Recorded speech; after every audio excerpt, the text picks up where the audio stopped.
Hello my guys. അപ്പോൾ ഇന്ന് നമ്മൾ കോളേജിൽ പോകാൻ വേണ്ടി പുറത്തിറങ്ങിയപ്പോൾ വണ്ടി ഫുള്ള് ചളിയായി കിടക്കുന്നത്. എന്നാൽ പിന്നെ അന്ന് സർവീസിന് കൊടുത്തിട്ട് പോകാൻ വിചാരിച്ചു. അങ്ങനെ നമ്മൾ വണ്ടി കയറി നേരെ സർവീസ് സ്റ്റേഷനിലേക്ക് വിട്ട് അവിടെ എത്തിയപ്പോഴാണെങ്കിലോ നമ്മളെ കൂട്ടാൻ ആരും എത്തിക്കില്ല. അങ്ങനെ വണ്ടി ഉള്ളിൽ കയറ്റി നിർത്തിയപ്പോൾ നമ്മളെ കൂട്ടാനുള്ള ആളെത്തി. അങ്ങനെ ഓനെയും കയറ്റി നേരെ നമ്മൾ പമ്പിലേക്ക് വിട്ട് എണ്ണ അടിച്ച് നേരെ കോളേജിലേക്ക് വന്നു. അപ്പോൾ ഓൻ പറഞ്ഞു നോക്കി ചിറാപ്പൂഞ്ചി ചെയ്യണം പോലും. പിള്ളേരെന്തിൽ ആഗ്രഹം പറഞ്ഞാൽ നമ്മളെ കൊണ്ട് പറ്റണം അതൊന്ന് സാധിപ്പിച്ചിട്ടുണ്ട്. ഏതോ സിനിമ ആരോ പറഞ്ഞേക്ക് അത് നിങ്ങൾക്ക് ആരാ അറിയാൻ കമൻറ്റ് ചെയ്തു, ഏത് സിനിമയെന്ന് കമൻറ്റ് ചെയ്തോളിയാ.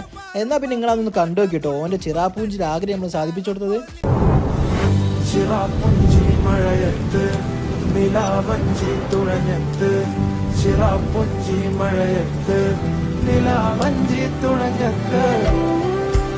മതി ഇപ്പൊ ഓനെ കണ്ട നിങ്ങൾ പടച്ചോ നേരിട്ട് ഇറങ്ങി വന്ന് നോക്കി സ്വർഗം കൊടുത്ത്. എന്താ അവൻ്റെ ചിരിയിലെ ഹൈവ. അങ്ങനെ നമ്മൾ കോളേജ് എത്തിട്ടോ. അടുത്ത് നോക്കുമ്പോൾ കുറേ കാലങ്ങൾക്ക് മുമ്പ് കണ്ടൊക്കെ ഇപ്പോൾ കാണുന്നത്. പുതിയ അഡ്മിഷനൊക്കെ വരുന്നോണ്ടാ തോന്നി. അവിടെ വെള്ളച്ചാട്ടം എന്തൊക്കെയോ നടക്കുന്നുണ്ട്. അങ്ങനെ നമ്മൾ നേരെ ക്ലാസ് പോയേ. അവിടെ എത്തിയപ്പോൾ എപ്പോൾ ഇടങ്ങാറാക്കാൻ വരുന്ന കുറച്ച് ആൾക്കാരുണ്ട് നേരം വൈകിട്ട്. ക്ലാസ് കഴിഞ്ഞ് ഇറങ്ങിയപ്പോൾ ഇവൻ്റെ പട്ടി ഷോ കാണണം. ബ്ലാക്കും വൈറ്റ് വിട്ട് വന്ന് നിവിമ്പോളേന്ന് ഓൻ്റെ വിചാരം. അങ്ങനെ ഓൻ്റെ ഷോ ഒക്കെ കഴിഞ്ഞ് നമ്മളെന്തൊക്കെ ചായ പിടിക്കാൻ വേണ്ടി കയറി. അങ്ങനെ എല്ലാവരും ഓരോ അവിൽക്കും പറഞ്ഞ് കുടിച്ചിങ്ങനെ ഇരിക്കും. നല്ല കിടിലൻ ടേസ്റ്റിൽ അവിൽക്ക് കേട്ടോ. അങ്ങനെ എല്ലാവരും കുടിച്ച് കഴിഞ്ഞ് ബില്ല് എടുക്കാൻ പോയി ഒരുത്തി മാത്രം അവിടെ ഇരിക്കുന്നത്. സംഭവം എന്താ വെച്ചാലേ, തിന്നാൻ കിട്ടിയെങ്കിലും കുഴപ്പമില്ല, കുളിച്ചില്ലെങ്കിലും കുഴപ്പമില്ല, ലിപ്സ്റ്റിക് നിർബന്ധമല്ലോ. നിങ്ങൾക്ക് ഇങ്ങനത്തെ ചങ്കത്തിൻ്റെ മെൻഷൻ ചെയ്യട്ടോ. അങ്ങനെ നമ്മൾ പുറത്തിറങ്ങിയപ്പോൾ ഒരുത്തിനുണ്ട് ഒരേ തള്ളുന്ന്. എന്താ ഓൻ്റെയൊക്കെ തള്ളില്ലേ. അങ്ങനെ നമ്മൾ ഓൻ്റെ തള്ളും കേട്ട് നമ്മൾ നേരെ നമ്മളെ പുരയ്ക്ക് വിട്ട്. അപ്പോൾ ഇന്നത്തേക്ക് ഇത്രയേ ഉള്ളൂ കേട്ടോ മക്കളെ. അപ്പം ബാക്കി നാളെ കാണാം. അസ്സലാമു അലൈക്കും.